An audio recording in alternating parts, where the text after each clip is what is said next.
மத்தேயு சுவிசேஷம் 5ஆம் அதிகாரம் 48வது வசனத்தை வாசியுங்கள். மத்தேயு சுவிசேஷம். பரலோகத்தில் இருக்கிற உங்கள் பிதா பூரண சற்குணராய் இருக்கிறது போல நீங்களும் பூரண சற்குணராய் இருக்க கடவீர்கள். இது ஒரு 2 வாரமாகவே ஆவியானவர் என்னுடைய உள்ளத்திலே பேசிக்கொண்டே இருந்தார்.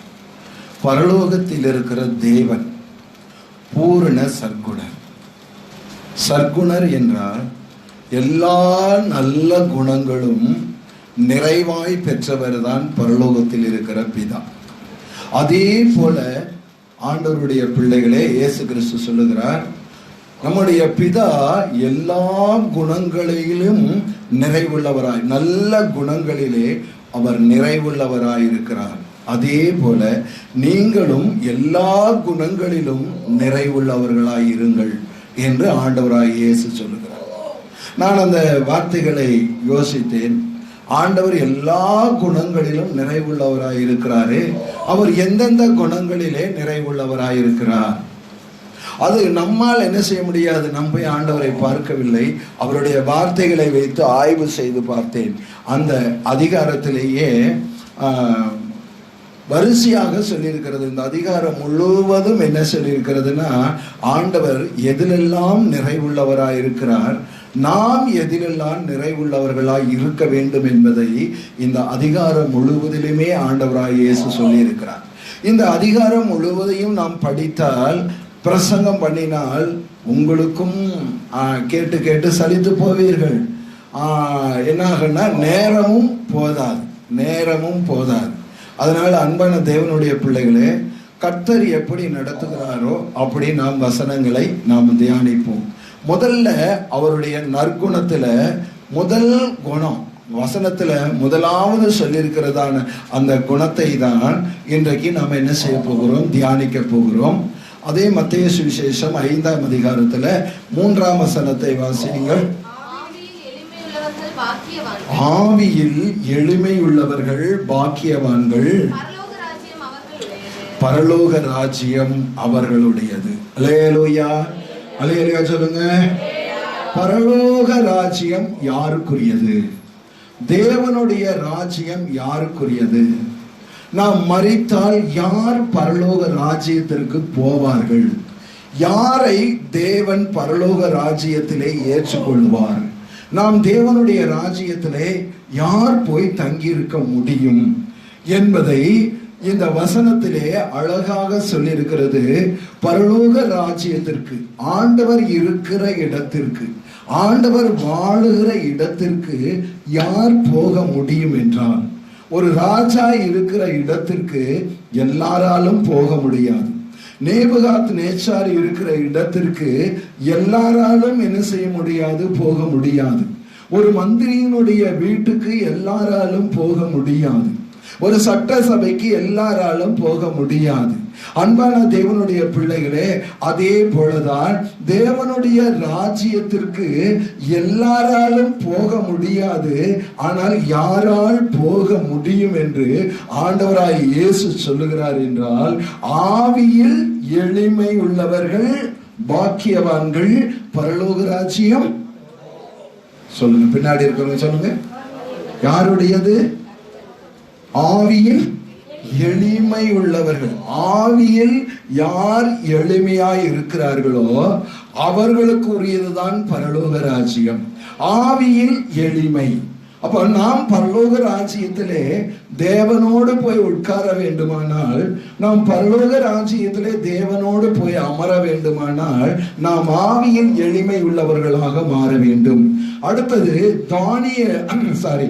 நேபுகாத் நேச்சாருடைய சமூகத்திலே அவர்கள் தானியேலும் அவருடைய நண்பர்களும் போக வேண்டுமானால் அதற்குரிய பலசாலிகளாகவும் அந்த ராஜ போஜனம் புசித்து அதற்குரியதான தகுதி அடைந்தவர்கள் தான் பரலோக ராஜ்யத்திற்கு போக முடியும். அதே மாதிரி இங்கேயும் நான் சொல்லுகிறேன், ஆவியில் எளிமை உள்ளவர்கள் யாரோ அவர்கள் தான் பரலோக ராஜ்யத்திற்கு போக முடியுமே தவிர எல்லா எல்லாராலும் பரலோக ராஜ்யத்திற்கு போக முடியாது என்பதை நீங்கள் என்ன செய்யக்கூடாது, மறக்க கூடாது. ஆவியில் எளிமை உள்ளது என்றால் என்ன? ஆவியில் எளிமை என்றால் என்ன? உங்களுக்கு புரிந்து கொள்ளும்படியாக நான் சொல்லுகிறேன். இந்த உலகத்திலே சில மனிதர்களை பார்த்து இவ்விதமாக சொல்லுவோம், இந்த மனிதன் உலகத்தில் இருக்கும் பொழுது எளிய வாழ்க்கை வாழ்ந்தான். என்ன வாழ்க்கை வாழ்ந்தான்? எளிய வாழ்க்கை வாழ்ந்தான். நம்ம காந்தியடிகளை சொல்லுவோம் அல்லவா, அவர் எளிய வாழ்க்கையை வாழ்ந்தார் என்று சொல்லுகிறது போல ஒரு மனிதனை நாம் சொல்லுவோம் அல்லவா, எளிய வாழ்க்கையை வாழ்ந்தான் என்று சொல்லுவார்கள் அல்லவா. அப்பொழுது ஆவியில் எளிமை என்றால் என்ன? ஆவியில் எளிமை என்றால் என்ன? எளிய வாழ்க்கை என்றால் என்ன? நான் உங்களுக்கு சொல்லுகிறேன். ஒரு ஏழை இருக்கிறான் என்று வைத்துக் கொள்ளுங்கள்.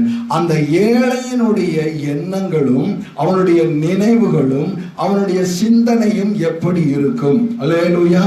ஒரு ஏழையுடைய எண்ணம் எப்படி இருக்கும்? ஒரு ஏழையுடைய சிந்தை எப்படி இருக்கும்? ஒரு படிப்பறிவு இல்லாதவர்களுடைய ஒரு சிந்தை எப்படி இருக்கும்? ஒரு விவசாயியுடைய சிந்தை எப்படி இருக்கும்? ஒரு படித்தவர்களுடைய சிந்தை எப்படி இருக்கும்? ஒரு அரசியல்வாதியுடைய சிந்தை எப்படி இருக்கும்? ஒவ்வொருவருக்கும் ஒவ்வொரு விதமான சிந்தை இருக்கும். ஒரு ஏழையுடைய சிந்தை எப்படி இருக்கும் என்றால், இன்றைக்கு எனக்கு ஒருவேளை ஆகாரம் வேண்டும் என்று ஏழை நினைப்பான். அல்லேலூயா. அதே நேரத்தில் பணக்காரன் எப்படி நினைப்பான்? என்னுடைய தலைமுறைக்கு என்ன செய்ய வேண்டும்? ஆகாரம் வேண்டும் என்று பணக்காரன் நினைப்பான். ஏழை நினைப்பான் எனக்கு ஒரு சைக்கிள் வேண்டும் என்று ஏழை நினைப்பான். அதே நேரத்தில் பணக்காரன் என்ன நினைப்பான்? எனக்கு ஒரு ஏரோப்ளேன் வேண்டும் என்று நினைப்பான். இருவருடைய நினைவுகளுக்கும் என்ன இருக்கிறது? வித்தியாசம் இருக்கிறது. அன்பான தேவனுடைய பிள்ளைகளே, ஏற்கனவே நான் உங்களுக்கு பிரசங்கத்திலே சொல்லி இருக்கிறேன், நம்முடைய நினைவுகளை நம்முடைய சிந்தனைகளை உருவாக்குகிறதே நம்முடைய இருதயத்தில் இருக்கிற ஆவிதான். அல்லேலூயா. நம்முடைய சிந்தனைகளை உருவாக்குறது எது? நம்முடைய இருதயத்தில் இருக்கிற ஆவிதான். அந்த சிந்தனைகளை என்ன செய்கிறது என்றால் அது உருவாக்குகிறது. எளிய ஆவி இருந்தால், ஆவியின் எளிமை இருந்தால் நம்முடைய சிந்தனைகளும் எப்படி இருக்கும் என்றால் எளியதாக இருக்கும். அதே நேரத்தில் வேறே ஆவி இருந்தால் நாம் சிந்திக்கிற சிந்தனைகள் எல்லாம் எப்படி இருக்கும் என்றால் பெரிதாகவே நாம நினைத்து கொண்டிருப்போம். அன்பான தேவனுடைய பிள்ளைகளே, இப்படி நாம பெரிதானவைகளையே நாம நினைத்து கொண்டிருப்போமானால் நம்மால் அந்த பூரணம் அடைந்து விட்டோம் என்று என்ன செய்ய முடியாது, நாம சொல்லவே முடியாது. ஏன் என்று சொன்னால் ஆண்டவராகிய தேவன் நம்மை போல சிந்திக்கிறவர் அல்ல. அல்லேலூயா, அல்லேலூயா. ஆண்டவர் நம்மை போல என்ன செய்கிறது இல்ல, சிந்திக்கிறவர் அல்ல. அவர் எளிய காரியங்களை சிந்திக்கிறவர், எளிய செயல்களை செய்கிறவர் தான் நம்முடைய ஆண்டவராகிய தேவனாய் இருக்கிறார். அல்லேலூயா, அல்லேலூயா. அப்போ நாமும் என்ன செய்ய வேண்டும் என்றால் நம்முடைய உள்ளத்துல எளிமையான எண்ணங்கள் இருக்க வேண்டும். அல்லது நம்ம வாழ்க்கையில உயர்வே அடைந்தாலும் நமக்கு எளிமையான எண்ணம் இருக்கணும். எளிமையான எண்ணத்துக்கு உதாரணம் நான் உங்களுக்கு வேதாகமத்திலிருந்து நான் காண்பிக்க நான் விரும்புகிறேன். வேதாகமத்திலே அநேக உதாரணங்கள் இருக்கிறது. ஆனா எல்லா உதாரணங்களையும் இப்பொழுது நான் சொல்லுவேன். ஆனால் அந்த உதாரணங்களே என்ன ஆயிடும்னா பிரசங்கமா மாறிடும். அதனாலே நான் ஒரு சில காரியத்தை மட்டும் நான் சொல்லி கடந்து போக நான் விரும்புகிறேன்.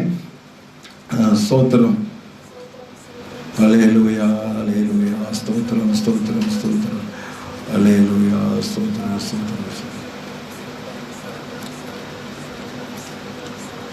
அல்லேலூயா. 2 சாமுவேலின் புஸ்தகம் 7ஆம் அதிகாரம் 18ஆம் வசனத்தை வாசிங்க.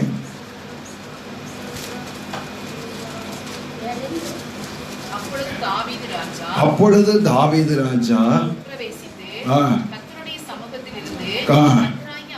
கர்த்தராகிய ஆண்டவரே, தேவரீர் என்னை இதுவரைக்கும் கொண்டு வந்ததற்கு இது என்ன ஆவி? எல்லாரும் சொல்லுங்க, இது என்ன ஆவி? எளிமையான ஆவி. தேவரீர் என்னை இம்மட்டும் கொண்டு வந்ததற்கு நான் எம்மாத்திரம். அல்லேலூயா, அல்லேலூயா. இந்த ஆவிதான் ஆண்டவர் இன்றைக்கு நம்ம இடத்துல எதிர்பார்க்கிற ஒரு காரியம். நான் எம்மாத்திரம், என் ஆண்டவருக்கு முன்பாக நான் எம்மாத்திரம், என்னுடைய பலன் எம்மாத்திரம், என்னுடைய திறமை எம்மாத்திரம், என்னுடைய சக்தி எம்மாத்திரம். தாவீது சொல்றார், நான் எம்மாத்திரம். அடுத்தது, என்னுடைய வீடும் எம்மாத்திரம். அப்படி டீச்சர், கொஞ்ச காரியமாய் இருக்கிறது என்று ஆண்டவராய் இருக்கிற தேவரீர் உம்முடைய அடியானுடைய வீட்டை குறித்து வெகு தூரமாய் இருக்கும் காலத்து செய்தியை மனுஷர் முறைமையாய் சொன்னீரே. அல்லேலூயா. வெகு காலத்துக்கு பின்னாடி நடக்க போற காரியத்தை எந்த முறையில சொன்னாராம்? மனுஷர் முறைமையில சொன்னாராம். எந்த முறையில சொன்னாரு? மனுஷ முறைமையில சொன்னார். ஆண்டவர், நான் ஏற்கனவே போன வாரம் நான் சொன்னேன்னா, போன வாரமா? ஆமா, போன வாரம் தானே சொன்னேன்.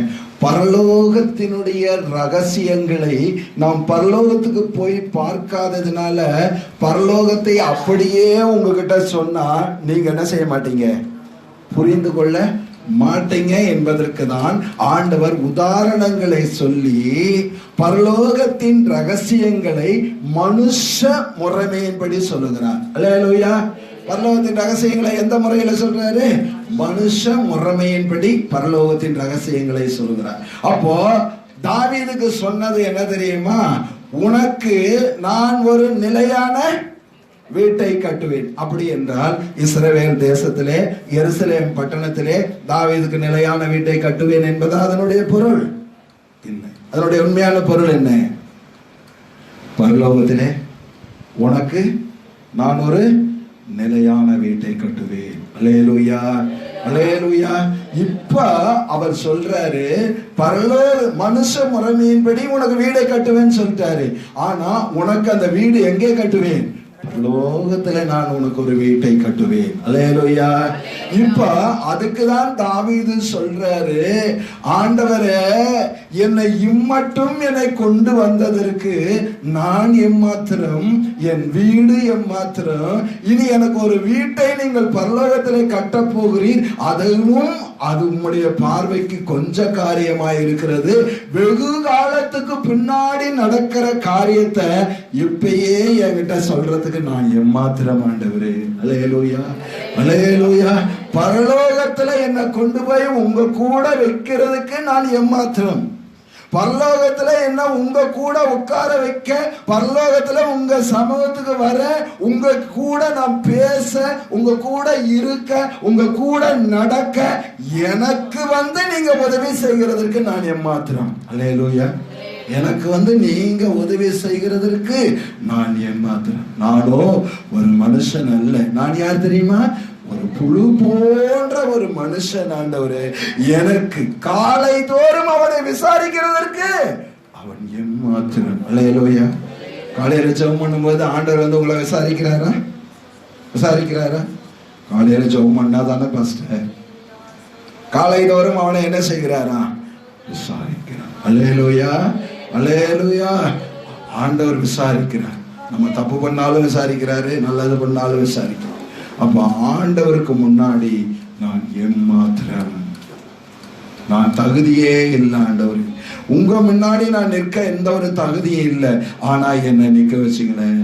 இன்னைக்கு ஆண்டவருடைய பிள்ளைகளை உங்களுக்குள்ளேயே ஒரு காரியம் இருக்கணும். ஆண்டவரே, நான் ஒரு குப்பையாய் கிடந்த மனுஷன், நான் ஒன்றும் இல்லாம கிடந்த மனுஷன், நான் ஒண்ணுமே இல்லாத நான் வாழ்ந்துகிட்டு இருந்தேன். எங்க அப்பா என்னை வெறுத்தாரு, எங்க அம்மா என்னை வெறுத்தாங்க. இந்த உலகத்துல யாருமே என்னை நேசிக்கல.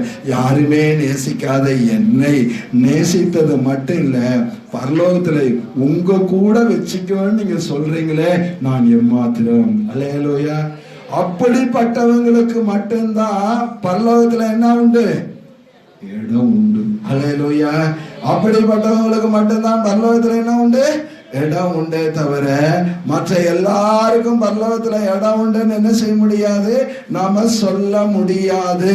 அப்படிப்பட்டவர்களுக்கு மட்டுமே பரலோகத்துல ஆண்டவருடைய பிள்ளைகளே ஒரு இடத்தை ஆண்டவர். மோசே கூட என்ன சொல்ல தெரியுமா?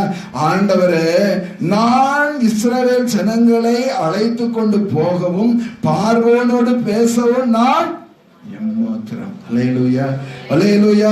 இன்னைக்கு நீங்களும் நானும் ஆண்டவருக்கு முன்னாடி நம்ம இப்படி தாழ்த்துவோமா? நாம இப்படி தாழ்த்துகிறோமா? இப்படி தாழ்த்த முடியுமா? ஆண்டவருக்கு முன்னாடி இப்படி எல்லாம் நம்ம சொல்ல முடியுமா? ஆண்டவருக்கு முன்னாடி நம்மால என்ன செய்ய முடியாது? சொல்ல முடியாது. நியாயாதிபதிகளின் புஸ்தகம் 6ஆம் அதிகாரம் 15ஆம் வசனத்தை வாசிங்களே.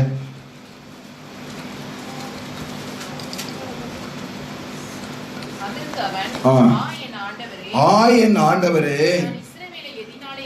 எதினாலே ரட்சிப்பேன்.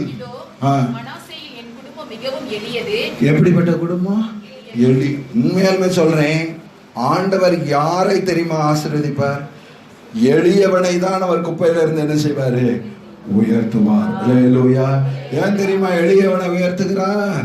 அந்த எளியவனை உயர்த்தினாதான் தன்னுடைய ஏழ்மையை ஒவ்வொரு நாளும் நினைச்சு ஆண்டவருக்கு நன்றி சொல்லுவான். அல்லேலூயா.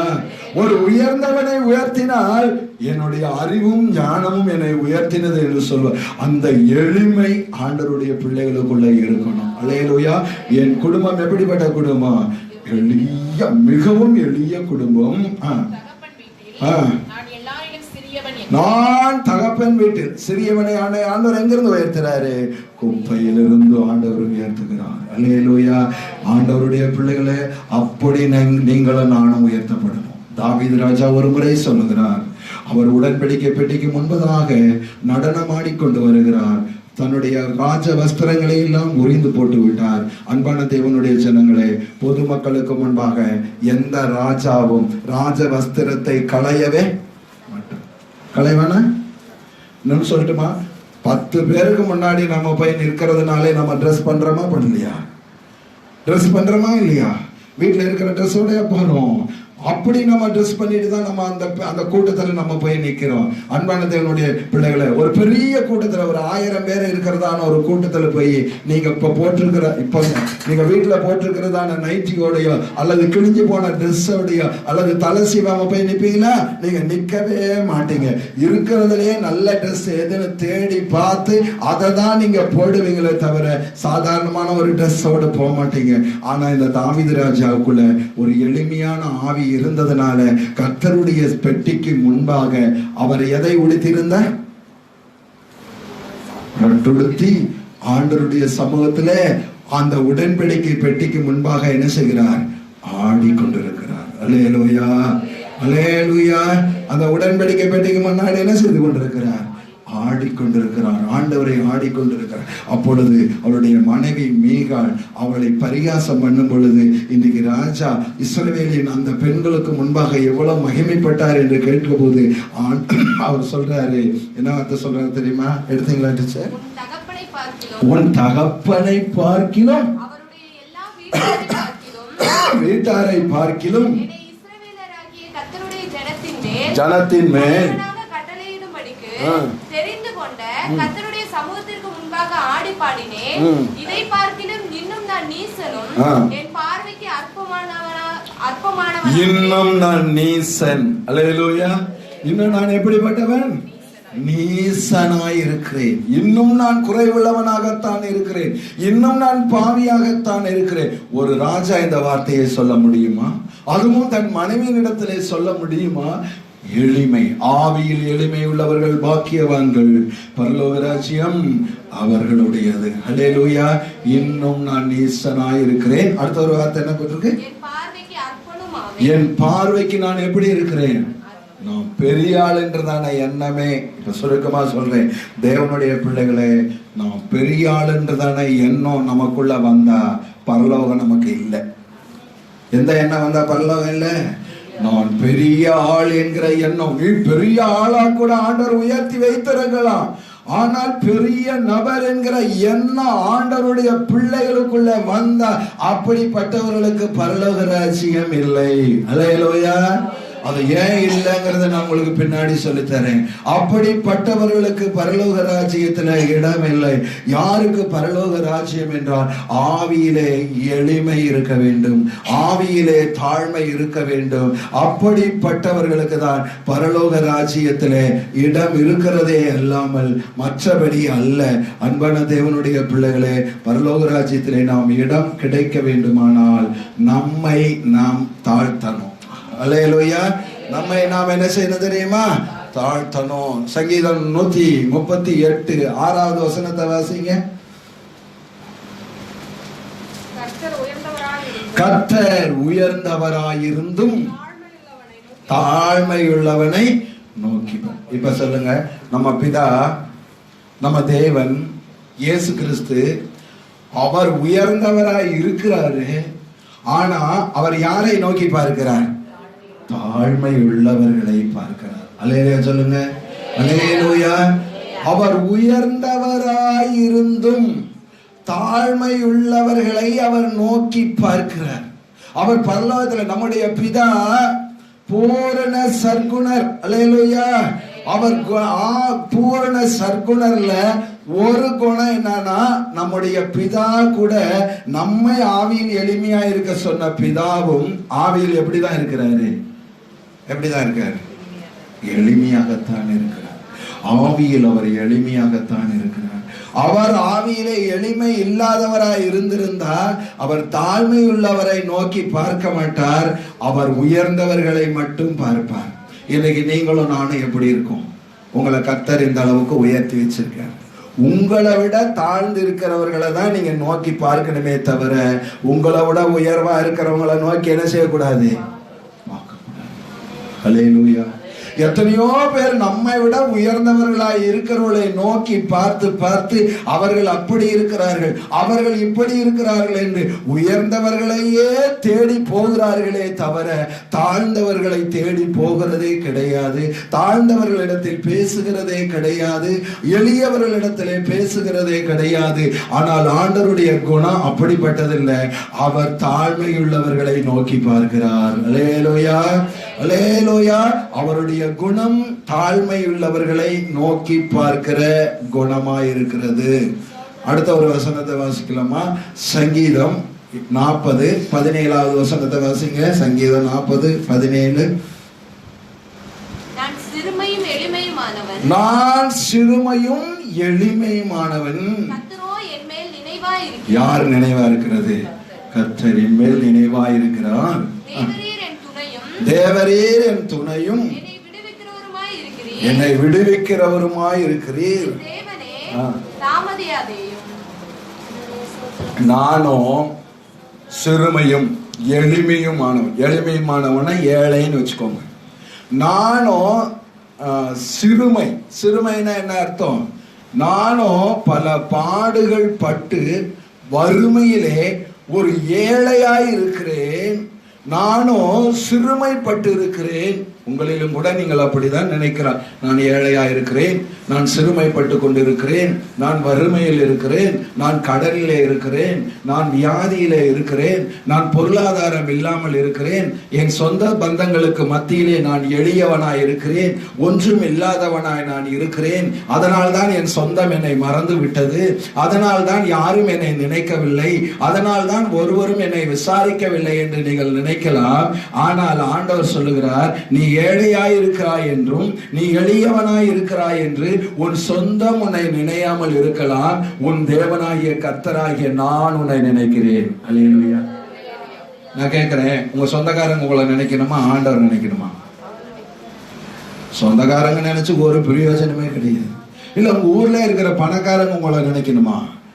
நினைக்கிறதுனால ஒரு பிரயோஜனமே இல்ல. ஆண்டவர் உங்க மேல எப்படி இருக்காரா? நினைவுனா என்னன்னு தெரியுமா உங்களுக்கு? நினைவுனா என்ன? கரெக்டா சொன்னேன். அதாவது சிந்தை என்றால் வந்துட்டு போயிடும். யோசனை என்றால் கூட கொஞ்ச நேரம் இருந்துட்டு யோசிச்சுட்டு போயிடும்.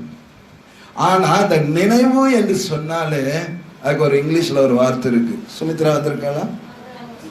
என்னம்மா நினைவுக்கு இங்கிலீஷ்ல என்னது? என்ன சொல்றதா? மெமரி. அப்படிதானே? கரெக்டா?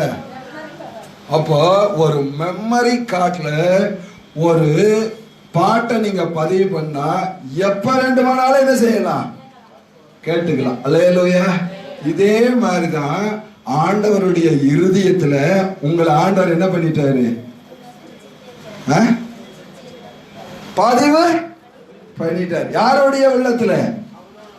ஆண்டவருடைய உள்ளத்துல எளியவர்களாய் இருக்கிறோம் என்று நினைக்கிறீர்கள் அல்லவா, ஏழைகளாய் நினைக்கிறீர்கள் அல்லவா, தேவன் என்கிற அந்த மெமரி கார்டுல அவருடைய உள்ளத்திலே நீங்கள் பதிவு செய்யப்பட்டவர்கள். அல்லேலூயா. அவர் உங்களை நினைத்து கொண்டே என்ன செய்கிறார், இருக்கிறார். அல்லேலூயா. என்ன பண்ணிட்டு இருக்காரு, நினைச்சுக்கிட்டே இருக்காரு. யார் நினைச்சிட்டு இருக்கிறது, உங்க சொந்தம் மறந்துருச்சு இல்ல, ஆனா ஆண்டவர் நினைத்து கொண்டே இருக்கிறார். ஏன் தெரியுமா, உங்களை நினைக்கிறாரு. ஏன் தேவதூதர்களை நினைக்கிறது இல்ல, அதானியா அவர்களை நினைக்கிறது. உலகத்திலே பெரிய பணக்காரர் யாரு, யாரு, அபிஷேகா தெரியுமா? இப்போ ஒருத்தர் வந்து இருக்காரு, எலான் மஸ்கா. ஆமா, எலான் மஸ்க். அவரை ஆண்டவர் நினைக்கிறது. அவர்களை எல்லாம் நினைக்க மாட்டாராம், ஆனா உங்களையும் என்னையும் நினைப்பார். ஏன் தெரியுமா, அவர் ஆவியில் எளிமை உள்ளவர். அல்லேலூயா. எளிமையான ஆவி இருக்கிறதுனாலதான் நம்மை போல எளியவர்களை அவர் நினைக்கிறார். அவருக்குள்ள எளிமையான ஆவி இல்லாதிருந்தால் உங்களையும் என்னையும் அவர் என்ன செய்திருக்க மாட்டார், நினைத்திருக்கவே மாட்டார். சங்கீதம் 9ஆம் சங்கீதம் 18ஆம் வசனத்தை வாசிங்களேன்.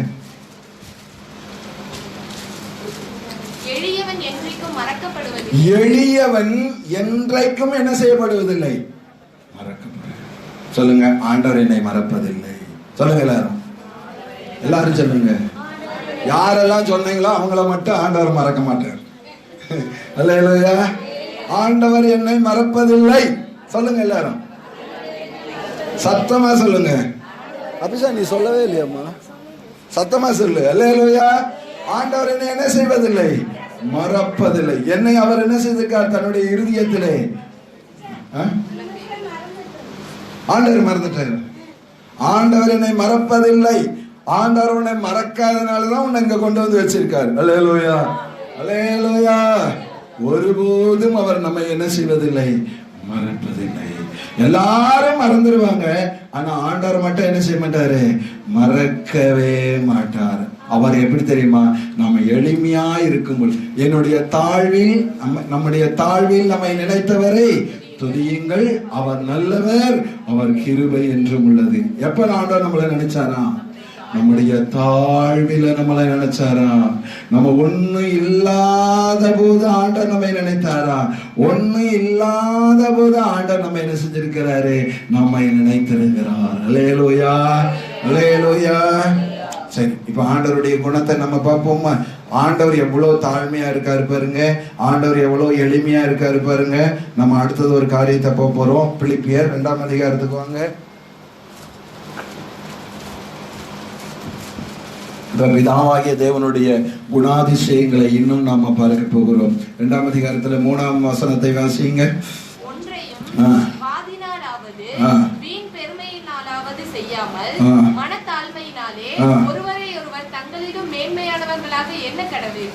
படிச்சுட்டு வாமா. அவனவன் தனக்கானவைகளை அல்ல பிறருக்கானவைகளையும் நோக்குவானாக. பாருங்க, இதுல அந்த 3 திரும்பி படி. ஒன்றையும் வாதினாலாவது வீண் பெருமையினாலாவது செய்யாமல். ஆவியானவர் என்ன சொல்லி கொடுக்கிறாருன்னா, நமக்குள்ள மனத்தாழ்மை இருக்கணும். எந்த செயலை நாம் செய்தாலும் பெருமைக்காக என்ன செய்யக்கூடாது, செய்யக்கூடாது. ஆண்டவர் அப்படி பெருமைக்காக செஞ்சாரு. ஒரு அற்புதத்தையே செய்தாலும் பெருமைக்காக என்ன செய்யக்கூடாது. இன்னைக்கு நிறைய ஊழியங்கள்ல இருக்கிற மிஸ்டேக் அதுதான். ஒரு அற்புதம் நடக்குது, அதுல ஆண்டவருடைய நாமத்தை மட்டும்தான் மகிமைப்படுத்தணுமே தவிர மனுஷன் தன் சுய நாமத்தை என்ன செய்யக்கூடாது, மகிமைப்படுத்தக்கூடாது. பெருமையினால. அடுத்தது வாதினால எந்த ஒரு செயலை என்ன செய்யக்கூடாது, செய்யக்கூடாது. அடுத்த வார்த்தை என்னமா போட்டிருக்கு, ஒருவரை ஒருவர் தங்களிலும் மேன்மையாக எண்ண வேண்டும். ஒரு ஆளியா சொல்லுங்க, எல்லாரும் சேர்ந்து சொல்லுங்க. அப்போ இங்க ஒரு வார்த்தை இருக்கு, என்னை பார்க்கிலும் உங்களை நான் மேன்மையாக எண்ண வேண்டுமானால் நான் என்ன செய்ய வேண்டும், கரெக்ட். என்னை நான் தாழ்த்த வேண்டும். என்னை நான் தாழ்த்தாவிட்டால் உங்களை மேன்மையாக எண்ண முடியாது. அதே மாதிரி உங்களிலே ஒருவரை ஒருவர் நீங்கள் மேன்மையாக எண்ண வேண்டுமானால் உங்களுக்குள்ள அவர் என்னை பார்க்கிலும் அவர்கள் மேன்மை உள்ளவர்கள் என்று சொன்னால் உங்களுக்கு ஆவியில எளிமை இருந்து மனத்தாழ்மை வந்தால்தான் மற்றவர்களை நீங்கள் மதிப்பீர்களே தவிர மேன்மையாக எண்ணுவீர்களே தவிர, இல்லாவிட்டால் உங்களால் என்ன செய்ய முடியாது, எண்ண முடியாது. அடுத்து தொடர்ந்து படிமா. தனக்கானவைகளை அல்ல பிறருக்கானவைகளையும் நோக்குவானாக. கிறிஸ்து இயேசுவில் இருந்த சிந்தையே உங்களிலும் இருக்க கடவது. உங்களிலும் இருக்க கடவது. அவர் தேவனுடைய ரூபமாயிருந்தார். ஒரு அல்லேலூயா சொல்லுங்க. அல்லேலூயா. இயேசு கிறிஸ்து யாருடைய ரூபமாயிருந்தார்? தேவனுடைய ரூபமாயிருந்தார். அடுத்த வார்த்தைப்படி அடுத்தது அவர் தேவனுக்கு எப்படி இருந்தாரு? சமமாயிருந்தார், ஈக்குவலா இருந்தார். அல்லேலூயா. இப்ப பாருங்க, ஒரு ராஜாவுக்கு ஈக்குவலா இன்னொரு ஆளை கொண்டு வந்து வைக்கவே மாட்டாங்க. வைப்பாங்களா? வைக்க மாட்டாங்க. நான் ராஜானா நான் முதலிடத்துல, பார்வோனையே கூட எடுத்துக்கோங்களேன். பார்வோன், நான் அதிபதியா இருப்பேன், நீ எனக்கு இரண்டாவதவனாக இருப்பாய், அவ்வளவுதான். அந்த முதலிடத்தை அவர்கள் கொடுக்கவே மாட்டார்கள், சம உரிமையை கொடுக்க மாட்டார்கள். ஆனால் பிதாவாகிய தேவனுக்கு ஒரு குணம் இருந்தது. நான் எந்த ரூபத்தில் இருக்கிறேனோ அதே ரூபத்தில் தன் குமாரனையும் சிருஷ்டித்தார். அல்லேலூயா. நான் எந்த ஸ்தானத்தில் இருக்கிறேனோ அதற்கு சமமாய் உன்னையும் வைக்கிறேன். அல்லேலூயா. இது யாருடைய குணம் தெரியுமா? நம்முடைய பிதாவாகிய தேவனுடைய எல்லாரையும் சமமாய் பார்க்கிற ஒரு குணம்தான். அவர் ஆவியில் எளிமையாய் இருந்தபடினால்தான், அவர் தாழ்மையுள்ள ஆவி பிதாவுக்கு இருந்தபடினால்தான் குமாரனாய இயேசு கிறிஸ்துவை தனக்கு சமமாக ஆண்டவர் வைத்திருந்தார். அல்லேலூயா. அல்லேலூயா. குமாரனாய இயேசு கிறிஸ்து எப்படி வைத்திருந்தார்? சமமாக ஆண்டவர் வைத்திருந்தார். அப்படி அடுத்தது, சமமாய் இருப்பதை கொள்ளையாடின பொருளாக எண்ணவில்லை. இப்ப இயேசு கிறிஸ்துவுடைய குணாதிசயம் கிடைக்குது. என்ன தெரியுமா? இந்த பதவி கிடைத்ததுனால ஏதோ நான் கொள்ளையடிச்ச பதவிய மாதிரி ஆண்டவராகிய இயேசு யுத்தம் பண்ணி ஒரு பொருளை நான் கொள்ளையடித்தது போல யுத்தம் பண்ணி சண்டை போட்டு இந்த பதவி என்னை கிடைத்தது போல அவர் எண்ணவில்லை. அல்லேலூயா. பிதாவுக்கு சமமாய் இருப்பதை கொள்ளையாடின பொருளாக எண்ணவில்லை. இப்ப உங்களுக்கு சொல்றேன், இப்ப உங்களை என்னையும் நம்ம ஒண்ணுமே இல்லை, ஆண்டவராகிய நான் பரலோகம் போனேன், இயேசு கிட்ட பேசினேன், பிதா கிட்ட பேசினேன், என்ன பில்டப் பண்றாங்க தெரியுமா? அப்படி இருக்கிற பட்சத்துல பிதாவுக்கு சமமா கொண்டு போய் உங்களை என்னையும் உட்கார வச்சா நாம எப்படி இருக்கணும் தெரியுமா? இயேசு கிறிஸ்து எப்படி இருந்தாரோ அதே குணமுள்ளவர்களாக எளியவர்களாக இருக்க வேண்டும். இயேசு கிறிஸ்துவுக்குள்ளதான குணம் இல்லைன்னா இந்த மனிதர்களை எல்லாம் கொண்டு போய் பிதா எனக்கு சமமா நீங்க உட்காருங்கன்னு உட்கார வச்சா என்ன பண்ணுவா தெரியுமா? என்ன நீதா பண்ணுவாங்க? யாருக்குமே யோசனை வரல. சமமா கொண்டு போய் உட்கார வச்சா என்ன பண்ணுவாங்க தெரியுமா? எப்படியாவது பிதாவையும் ஆண்டவரையும் கொன்னுட்டு நாம அந்த இடத்த என்ன செய்யணும்? பிடிக்கணும். அல்லேலூயா.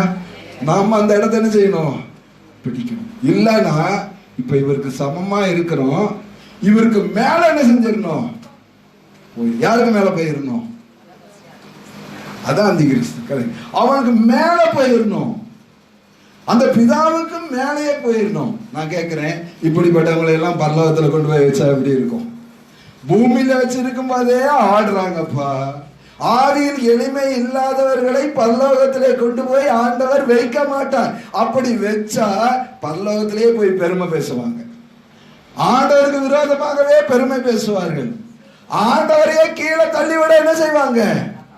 பார்ப்பாங்க. ஆண்டவரையே கீழே தள்ளிவிட பார்ப்பாங்க. அதனாலதான் ஆண்டவர் எப்படி தாழ்மை உள்ளவராய் இருக்கிறாரோ, எளிய ஆவி உள்ளவராய் இருக்கிறாரோ, அதை போல ஆண்டவருடைய பிள்ளைகளும் இருக்கணும். ஏசாயா தீர்க்கதரிசன புஸ்தகம் 14ஆம் அதிகாரம் 13-14 வசனங்களை வாசிங்க. யார் சொன்னது? லூசிபர். யார் சொன்னது? லூசிபர். என்ன சொல்ற தெரியுமா? நான் வானத்துக்கு ஏறுவேன், தேவனுடைய நட்சத்திரங்களுக்கு மேலாக பாத்தீங்களா? நான் ஆட்சி ஆட்சி ஆட்சி ஆட்சி ஆட்சி உயரமே உயரமே உயரமே என்னுடைய அரசாங்கத்தை நான் மேல கொண்டு போய் வைப்பேன். நீ மேல கொண்டு போய் வச்சாலும் ஆண்டவர் கீழே என்ன செய்வாரு? தள்ளுவார். அல்லேலூயா. எவ்வளவு மேல சிங்காசனத்தை உயர்த்தினாலும் ஆண்டவர் கீழே தள்ளி விடுவார். வடபுறங்களில் உள்ள ஆராதனை கூட்டத்தின் பர்வதத்திலே வீற்றிருப்பேன் என்று எங்க உட்கார்ந்துருப்பாரோ தெரியுமா? நம்ம ஆண்டவருக்கு ஆராதனை செய்யறோம். இந்த பிசாசு வந்து ஆண்டவருக்கு பதிலா ஆண்டவர் உட்கார வேண்டிய இடத்துல அந்தி கிறிஸ்து வந்து என்ன செய்யறான்? உட்காரான். அந்தி கிறிஸ்து வந்து உட்காரான். அந்தி கிறிஸ்து வந்து எப்படி உட்காருவான் தெரியுமா உங்களுக்கு? ஏன்னா எல்லாத்தையும் விளக்கமா சொன்னதானே தெரியும். அந்தி கிறிஸ்து என்று சொல்லுகிறவன் ஒரு தனிப்பட்ட மனிதன் கிடையாது. அந்தி கிறிஸ்து என்று சொல்லுகிறவன் அவனும் ஒரு ஆவி, அவனும் ஒரு பிசாசு. அந்த ஆவி ஒரு பாஸ்டருக்குள்ள புகுந்தால் அல்லது சபையிலே விசேஷமானவர்களுக்குள்ளே புகுந்தால் அந்த ஆவி என்ன சொல்ல தெரியுமா? கடவுளை மகிமைப்படுத்துகிறதற்கு பதிலாக என்னை மகிமைப்படுத்துங்கள் என்று யாரெல்லாம் விரும்புகிறார்களோ அவர்களுக்குள்ள என்ன ஆவி இருக்கிறது? அந்தி கிறிஸ்துவின் ஆவி இருக்கிறது. இந்த கடைசி காலங்களிலே தேவனை மகிமைப்படுத்த வேண்டிய ஆராதனைகளில், ஆண்டவரை ராஜாதி ராஜா என்று சொல்லுகிற ஆராதனைகளில், தேவனை உயர்த்தப்பட வேண்டிய ஆராதனைகளில் மனிதன் உயர்த்தப்படுவானால் அவன் பரலோக ராஜ்யத்தில் அவனுக்கு என்ன இல்லை? இடம் கிடையாது. மனிதர்கள் முன்பாக மேன்மையாய் எண்ணப்படுகிறது, கர்த்தருக்கு முன்பாக அருவருப்பாய் இருக்கிறது. மனிதனுக்கு முன்பாக உயர்வாய் எண்ணப்படுகிறது, ஆண்டவருக்கு அருவருப்பாய் இருக்கிறது. அதனாலே இப்படி மனுஷனுக்கு முன்பாய் மேன்மையை எதிர்பார்த்து மகிமையை எதிர்பார்த்து வாழுகிறவர்கள் பரலோகத்திலையும் போய் மகிமையை எதிர்பார்ப்பார்கள், மேன்மையை எதிர்பார்ப்பார்கள். அப்படிப்பட்டவர்களுக்கு பரலோக ராஜ்யம் இல்லை. ஆவியில் எளிமை உள்ளவர்கள் பாக்கியவான்கள், பரலோக ராஜ்யம் அவர்களுடையது. படிங்க சொன்னது படிச்சு முடிச்சு. நான் மேகங்களுக்கு மேலாக உன்னதங்களில் ஏறுவேன், உன்னதமானவருக்கு ஒப்பாவேன் என்று நீ உன் இருதயத்தில் சொன்னாயே. இப்போ இன்னொரு வசனத்துக்கு வந்துருங்க. தெசலோனிக்கேயர் இல்லையா? ஸ்தோத்திரம். 2 தெசலோனிக்கேயர் 2ஆம் அதிகாரம் 4வது வசனத்தை வாசிங்கள். ஏன் ஆண்டவர் யாருகிட்ட எதிர்த்து நிற்பான்? தேவனிடத்தில் எதிர்த்து நிற்பான். யாரிடத்துல எதிர்த்து நிற்பான்? தேவனிடத்திலே. நான் கேட்கிறேன், தேவனை எதிர்த்து நிற்கிறவனை கொண்டு போய் பரலோகம் வைக்க முடியுமா? யாராவது பிசாசுக்காக ஜெபம் பண்ணுவீங்களா? ஆண்டவரே பரலோகத்துல பிசாசுக்கு இடம் கொடுங்கன்ட்டு யாராவது ஜெபம் பண்ணுவீங்களா? ஒரு பாசு ஜெபம் பண்ணாராம், ஆண்டவரே இந்த பிசாசு மனம் திரும்பணும் ஆண்டவரே. அல்லேலூயா. யார் மனம் திரும்பணும்? பிசாசு மனம் திரும்பணுமா? ஒரு நாளும் அவனே செய்வதில்லை, மனம் திரும்புவது இல்லை. அவனுக்கு நியாய தீர்ப்பு கொடுக்கப்பட்ட ஆயிடுச்சு. அவன் ஒரு நாளும் மனம் திரும்ப மாட்டான். அவனை விட்டு விரட்டுகிறது தான் ஆண்டவருடைய பிள்ளைகளுடைய வேலை. அவன் எதிர்த்து நிற்கிறவனாயும், அடுத்தது தேவன் எண்ணப்படுவது எதுவோ, ஆராதிக்கப்படுவது எதுவோ, எல்லாவற்றிற்கும் மேலாக தன்னை உயர்த்துகிறவனாகவும் தேவனுடைய ஆலயத்தில் தேவன் போல் உட்கார்ந்து தன்னைத்தான் தேவன் என்று யாரே? அந்தி கிறிஸ்து. அல்லேலூயா. இப்ப இந்த வசனம் உங்களுக்கு புரிஞ்சிருக்கும்னு நினைக்கிறேன். இதை நம்ம விளக்கிட்டே இருக்க நேரம் இல்லை. அன்பான தேவனுடைய பிள்ளைகளே, நீங்க நல்லா தெரிஞ்சுக்கோங்க. யார் பரலோக ராஜ்யத்திற்கு போவார்கள் என்றால் தாழ்மை உள்ளவர்கள் தான் பரலோகத்துக்கு போக முடியும். பணிந்த இருதயம் உள்ளவர்கள் தான் பரலோகத்துக்கு போக முடியும். நான் தான் கடவுள்னு சொல்றவன் பரலோக ராஜ்யத்துக்கு போக முடியாது. சபைகளிலானாலும் எந்த இடத்திலானாலும் சரி, நாம் பெரிய ஆளுன்னு சொல்லுகிற ஆளு பரலோகத்துக்கு போக முடியாது. அங்க கொண்டு போய் வச்சாலும் நிற்க மாட்டாரு. ஆராதனையிலும் அப்படிதான், தேவன் சபைகளிலும் அப்படிதான். நான் பெரிய நபர் இல்லை. ஒருவரை ஒருவர் கனம் பண்ணுங்கள், ஒருவரை ஒருவர் மதிங்க, ஒருவருக்கு ஒருவர் உதவி செய்யுங்கள், ஒருவருக்கு ஒருவர் கீழ்ப்பிடியுங்கள் என்றல்லவா வேத வசனம் நமக்கு சொல்லிக் கொண்டிருக்கும் பொழுது, ஆண்டவர், இந்த தேவனுடைய பிள்ளைகளை நம்ம எவ்வளவு மனத்தாழ்மையாய் நம்ம நடக்க வேண்டியது அவசியமாயிருக்கிறது. அல்லேலூயா. அடுத்தது 1 பேதுரு 5ஆம் அதிகாரம் 5ஆம் வசனத்தை வாசிங்க. அந்தபடி இளைஞரே, மூப்பருக்கு கீழ்ப்படியுங்கள். நீங்கள் எல்லாரும் ஒருவருக்கொருவர் கீழ்ப்படிந்து மனத்தாழ்மையை அடைந்து கொள்ளுங்கள். சரி, அது இருக்கட்டும். ரோமர் 12:16 வாசிங்க. ஒருவரோடொருவர் ஏக சிந்தையுள்ளவர்களாயிருங்கள், மேட்டிமையானவைகளை சிந்தியாமல் தாழ்மையானவர்களுக்கு இணங்குங்கள், உங்களையே புத்திமான்கள் என்று எண்ணாதிருங்கள். அன்பான தேவனுடைய பிள்ளைகளை, நான் தான் அறிவாளின்னு யாருமே என்ன செய்யாதீங்க, நினைக்காதீங்க. நான் தான் பெரிய ஆளுன்னு யாரும் நினைக்காதீங்க. நான் தான், எனக்கு தான் எல்லாம் தெரியும் நீங்க தயவு செஞ்சு நினைக்காதீங்க. நமக்கு இப்படிப்பட்டதான எண்ணம் தான் நம்மளை பெருமைக்கு நேராக கொண்டு போகுது. இப்படிப்பட்டதான எண்ணம் தான் நம்மளை தாழ்த்துகிறதற்கு மனமற்றவர்களாக பண்ணி கொண்டிருக்கிறது. நம்ம ஆண்டவருக்கு முன்பாக என்ன செய்யணும் தெரியுமா? தாழ்த்தணும். இப்ப பிலிப்பியர்ல அந்த 2ஆம் அதிகாரத்துக்கு வந்துருங்களேன். 2ஆம் அதிகாரம் விட்டதுல இருந்து படிங்க. தேவனுக்கு சமமா இருப்பதை கொள்ளையாடின பொருளாய் எண்ணாமல் தம்மை தாமே வெறுமையாக்கி, அல்லேலூயா, என்னை நானே வெறுமையாக்கணும். என்னை நானே ஒண்ணு இல்லைன்னு சொல்லணும். என்னிடத்தில் யாதொரு நன்மையும் இல்லை என்று சொல்லணும். என்னிடத்தில் மேன்மை பாராட்டுகிறதற்கு ஒன்றுமே இல்லை என்று சொல்லணும். எல்லாம் தேவனுடைய கிருபை என்று சொல்லணும். நீங்கள் ஒரு வியாதிக்காரனுக்காக, எனக்கு தெரிஞ்ச ஒரு பாஸ்டர் உண்டு. அந்த பாஸ்டர் அடிக்கடி சாசு விரட்டுறதுக்கு என்ன கூட்டிட்டு போவார். அப்போ நாங்க வரும்போது அவர் பேசிட்டு வருவோம். அந்த பாஸ்டர் சொல்லுவாரு, பாஸ்டர் ஓடிடுங்க பாஸ்டர். பாஸ்டரியா, எல்லாம் தேவனுடைய கிருபை பாஸ்டரியா, நான் என்ன செஞ்சேன்? எல்லாம் ஆண்டவர் செஞ்சேன் அப்படின்னு சொல்லணும். அல்லேலூயா. யோசேப்பு கூட சொல்லும் போது சொல்றாரு, என்ன தெரியுமா? நான் அல்ல, தேவனே உமக்கு என்ன கொடுப்பாராக? மங்களகரமான உத்தரவை கொடுப்பாராக. பெருமை உள்ளவர்களுக்கு தேவன் எதிர்த்து நிற்கிறார். தாழ்மை உள்ளவர்களுக்கு தேவன் கிருபை அளிக்கிறார். பரலோகத்தை ஆண்டவர் கொடுக்கிறார். அந்த எளிமையான ஒரு ஆவி, எளிமையான சிந்தை, எளிமையான எண்ணங்கள் ஆண்டவருடைய பிள்ளைகளுக்குள்ளே கண்டிப்பாக இருக்க வேண்டியது அவசியமா இருக்கிறது. படிங்க. அடுத்தது, வெறுமையாக்கி எந்த ரூபம் எடுத்தார்? அடிமையின் ரூபம் எடுத்தார். இப்ப சொல்றேன், அவர் தேவ ரூபமாயிருந்தார். தேவனுடைய ரூபம் எப்படி இருக்கும்? உங்களை மாதிரி என் மாதிரியா இருக்கும்? தேவனுடைய ரூபம் அவ்வளவு ஒரு மகிமையான ரூபமா இருக்கும். அவ்வளவு ஒரு அழகா இருக்கும். அவ்வளவு ஒரு மின்னும், அவ்வளவு ஒரு மகிமையா இருக்கும். அந்த ரூபத்தை பற்றி வெளிப்படுத்தல சொல்லி இருக்கு.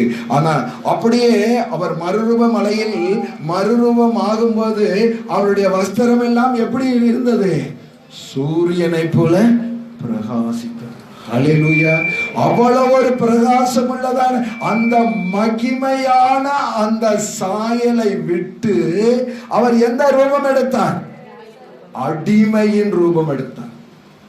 ஏங்க, பெரிய ஒரு பணக்காரனுக்கு மகன் யார்கிட்டயாவது அடிமை வேலை செய்ய போவாங்களா? சரி, அப்பா தான் அனுப்புவாரா?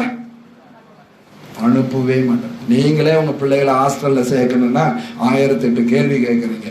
என்ன கேட்குறீங்க? அந்த ஹாஸ்டல்ல தண்ணி வசதி இருக்கா? பெட் இருக்கா? சாப்பாடு நல்லா இருக்கா? இந்த வசதி இருக்கா? பாதுகாப்பு இருக்கா? இது இருக்கா? அதான் ஒரு 2 வருஷம் படிக்க வைக்கிற உங்க பிள்ளைகளுக்கு நீங்க எப்படிப்பட்டதான இடத்தை தேடுறீங்க? நல்லா இருக்கான்னு தேடும் பொழுது பிதாவாகிய தேவன் எப்படி தெரியுமா? அவருடைய எளிமையான ஆவியை பாருங்க. அவர் பூரண சர்க்குணர்ங்கிறதுக்கு, அவர் பூரண நிறைவுள்ளவர் என்பதற்கு ஒரு அடையாளம் என்ன தெரியுமா? தன்னுடைய குமாரனை ராஜாவாக இந்த உலகத்திலே முதல்ல அனுப்பல, ஒரு அடிமையாக அனுப்பினார். அல்லேலூயா. எதற்காக அனுப்பினார்? ஒரு அடிமையாக, அடிமையின் ரூபம் எடுத்து என்ன சாயலானார்? மனுஷ சாயலானார். அல்லேலூயா, அல்லேலூயா. அடிமையின் ரூபம் எடுத்து ஆண்டவருடைய பிள்ளைகளை, பிதாவுடைய அந்த எளிய அந்த குணங்களை பாருங்க. உங்க பிள்ளைகளையே நீங்க ஒரு எளிமையான வாழ்க்கையில வாழ வைக்க நீங்க விரும்புறது இல்லை. பணம் இருந்துச்சுன்னு வச்சுக்கோங்களேன், அப்படியே வசதியான வாழ்க்கை தான். பிள்ளை என்ன கேட்டாலும் வாங்கி கொடுத்துருவோம், காரு கேட்டாலும் வாங்கி கொடுத்துருவோம், பங்களா கேட்டாலும் வாங்கி கொடுவோம், எதை கேட்டாலும் வாங்கி கொடுத்துருவோம். காரணம் என்ன தெரியுமா? அவர்களை எளிமையான நிலைமையில பழக்குகிறதே கிடையாது. பழக்காததுனால பின்னாடி யாருக்கு தெரியுமா நஷ்டம்? அந்த பிள்ளைகளுக்கு தான் நஷ்டம். அல்லேலூயா. தேவனுடைய பிள்ளைகளுக்கு கூழ் குடிக்கவும் தெரிஞ்சிருக்கணும், பிரியாணி சாப்பிடவும். நான் பிரியாணி தான் சாப்பிடுவேன்னா பட்டினியா கிடை. அல்லேலூயா. நான் பிரியாணி தான் சாப்பிடுவேன்னா பட்டினியா கிடக்கணும். எனக்கு பவுல் சொல்றார், என்ன வாழ்ந்திருக்கவும் எனக்கு தெரியும், தாழ்ந்திருக்கவும் எனக்கு தெரியும். எந்த நிலைமையில் இருந்தாலும் மனரம்யமாயிருக்க கற்றுக்கொண்டேன். அல்லேலூயா. எந்த நிலைமையில இருந்தாலும் மனரம்யமா இருக்கணும். பிள்ளைகளை அப்படி கற்றுக் கொடுங்கள், அப்படி சொல்லிக் கொடுங்கள். நான் கேள்விப்பட்டதுதான், உண்மைன்னு தெரியல. இந்திரா காந்தி அம்மையார் ராஜீவ் காந்தியை என்ன செய்ய தெரியுமா, லண்டன்ல படிக்க அனுப்பும்போது பாக்கெட் மணி கொடுக்கவே இல்லையா. சொன்னாங்களாம், என்ன தெரியுமா சொன்னாங்களாம், நீ ஒரு கடையில, ஒரு கூல்ட்ரிங்க்ஸ் கடையில, ஒரு டீ கடையில வேலை செஞ்சு உனக்குள்ள பாக்கெட் மணியை சம்பாரிச்சுக்கிட்டாங்க. இந்திய நாட்டினுடைய ஒரு பிரதம மந்திரியே தன்னுடைய மகனை இப்படி ஒரு இக்கட்டான வழியில நடத்துவாரானால், அன்பன் உங்களுக்கு இருக்கிற பணம் என்ன பணம், இதெல்லாம் ஒரு குப்பை, ஒன்னதுக்குமே உதவாது. பிள்ளைகளை என்ன செய்யறது தெரியுமா, ஆடம்பரமான வாழ்க்கையில வாழ வச்சுட்டு நாளைக்கு அந்த பிள்ளைகளுக்கு நீங்க செய்யற தீமை என்னன்னு சொல்லட்டுமா, நாளைக்கு இப்ப நீங்க ஆடம்பரமா வாழ வச்சிட்டீங்க, நீங்க கண்ணை மூடிட்டீங்க, அந்த பிள்ளைங்க இந்த உலகத்துல வாழ்றாங்க. திடீர்னு ஒரு பிசினஸ் நஷ்டமாயிடுச்சு, ஒரு வறுமை வந்துருச்சு, ஒரு கஷ்டம் வந்துருச்சு, ஒரு தோல்வி வந்துருச்சு. அப்படி வந்திருக்கும் பொழுது அவங்களுக்கு கடனை கட்ட முடியல, வேலை செய்ய முடியல. இப்ப வேலை செய்ய விட்டுருந்தா தானே அப்ப வேலை செய்வாங்க. இப்ப விடலையே. நீ செத்த பின்னாடி எங்க போய் உடம்பு வளையாது, உடம்பு வளையாது, உடம்பு வளையாது, மனசும் வளையாது, மனசும் வளையாது. சொகுசா பிள்ளைகளை வளர்க்காது. வேதம் சொல்லுகிறது, சுக போகமாய் வாழுகிறவன் உயிரோடு செத்தவன். அல்லேலூயா. சுக போகமாய் வாழுகிறவன் உயிரோடு செத்தவன். காரே வச்சிருந்தாலும் நடந்து பழகு. அல்லேலூயா. காரை வச்சிருந்தாலும் நடந்து பழகணும், வண்டியே இருந்தாலும் நடந்து பழகணும். அதல்லவா ஆண்டவர் இன்னைக்கு சுகபோகத்திலே உழன்று கொண்டிருக்கிறார்கள். இப்படிப்பட்டவர்கள் அந்த சுகபோகம் நிறைவேறாத போது குறுக்கு வழியில பணம் சம்பாதிக்க வேண்டியதா இருக்கும், பணக்காரனாக வேண்டியதா இருக்கும். அப்படிப்பட்டவர்கள் எப்படி ஆண்டவருடைய ராஜ்யத்திற்கு போக முடியும்? தேவனுடைய பிள்ளைகளே, இதெல்லாம் கிடைக்கலன்னா கடைசியா என்ன பண்ணுவாங்க தெரியுமா? நான் எதிர்பார்த்த நன்மை கிடைக்கலன்ட்டு ஒரு விஷத்தை வாங்கி குடிச்சிட்டு செத்தே போயிடுவாங்க. அப்படி செத்தா அவங்களும் நரகத்துக்கு போவாங்க. நீ பரலோகத்துல இருப்பேன். ஆண்டவரே, என் மகளை நான் சோறு கொடுத்து வளர்த்தேன், தண்ணி கொடுத்து வளர்த்தேன், கார் வாங்கி கொடுத்து வளர்த்தேன், எல்லாம் பண்ணி வளர்த்தேன். இப்போ உன் மகன் எங்க இருக்கா? தாழ்மையை கற்றுக் கொடுங்கள், ஏழ்மையை கற்றுக் கொடுங்கள், வறுமையை கற்றுக் கொடுங்கள், வறுமையின் பாதையிலே நடத்துங்கள். அவங்களுக்கு எத்தனை பெரிய பிரச்சனை வந்தாலும் அந்த இடத்திலே நிற்பார்கள். அல்லேலூயா, அல்லேலூயா. எவ்வளவு பெரிய பிரச்சனைகள் வந்தாலும் அந்த இடத்துல நிற்கிறது மட்டும் இல்லை, அந்த ஏழ்மையா வாழ்ந்து பரலோக ராஜ்யத்தை அவர்கள் என்ன செய்வார்கள்னா சுதந்திரிப்பார்கள். அல்லேலூயா. இப்ப வாசிங்க டீச்சர், அந்த 1 பேதுரு 5:5. அந்தபடி இளைஞரே, வாலிபர்கள் கண்டிப்பா வயசானவங்களுக்கு என்ன செய்யணும்? என்ன செய்யணும்? என்ன விஷயம் செய்யணும்? என்ன செய்யணும்? கீழ்ப்படியணும். மூப்பர்களுக்கு கீழ்ப்படியணும். அதான் எளிமையான ஆவி. கீழ்ப்படியாத ஆவி யாருக்குள்ளேயும் இருக்கக்கூடாது. அது பெரியவங்க யாரு சொன்னாலும் அப்படியே கீழ்ப்படியணும். அல்லேலூயா, அல்லேலூயா. அடுத்து படிங்க. அடுத்தது, மூப்பருக்கு மட்டும் இல்ல, ஒருவருக்கு ஒருவர் என்ன செய்யணும்? கீழ்ப்படியணும். அடுத்தது, மனத்தாழ்மையை அணிந்து கொள்ளுங்கள். பெருமை உள்ளவனுக்கு தேவன் என்ன செய்கிறார்? எதிர்த்து. நான் என்ன கேட்கிறேன்னா, உனக்குள்ள என்ன பெருமை தெரியுமா? நான் படிச்சிருக்கேன் தெரியுமா? எங்க அம்மா கையெழுத்து கூட என்ன செய்ய தெரியாது, போட தெரியாது. பள்ளிக்கூடத்த பக்கம், ஏமா நீங்க பள்ளிக்கூடத்த பக்கம் ஒதுங்குனீங்களா? மழை பெய்யும் போதாவது ஒதுங்குனீங்களா?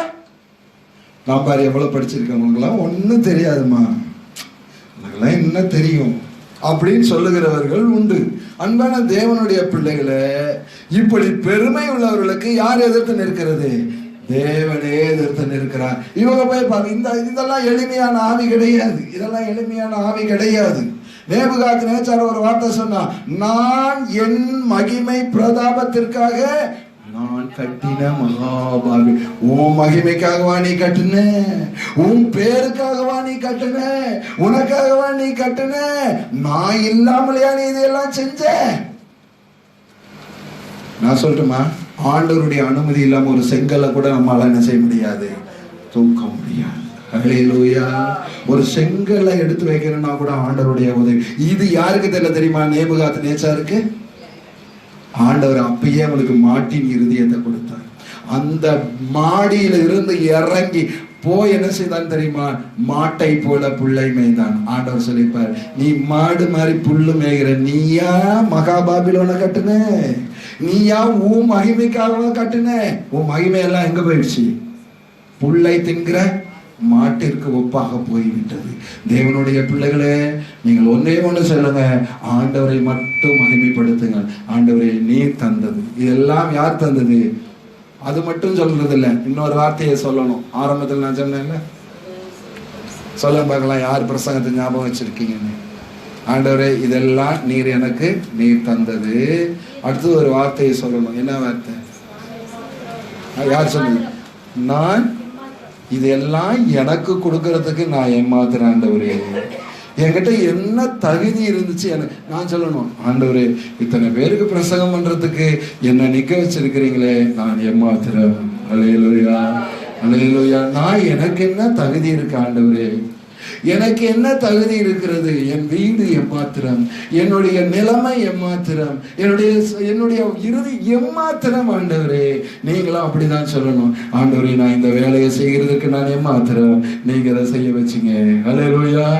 இப்படிப்பட்டவர்களுக்காக பரலோக ராஜ்யத்துல ஒரு இடத்தை, அப்படிப்பட்டவர்கள் பரலோக ராஜ்யத்திற்கு போனால் அங்கேயும் தாழ்மையாக தான் நடப்பார்கள். அங்க போய் எப்படி நடப்பார்கள்? மனத்தாழ்மையாய் நடப்பார்கள். இப்ப சொல்லுங்க, ஆவியில் எளிமை உள்ளவர்கள். எல்லாரும் சொல்லுங்க, இல்லைன்னா வசனத்தை எடுங்க, பைபிள் எடுங்க. மத்தேயு சுவிசேஷம் 5ஆம் அதிகாரம் 3வது வசனம் எல்லாரும் சேர்ந்து படிங்க.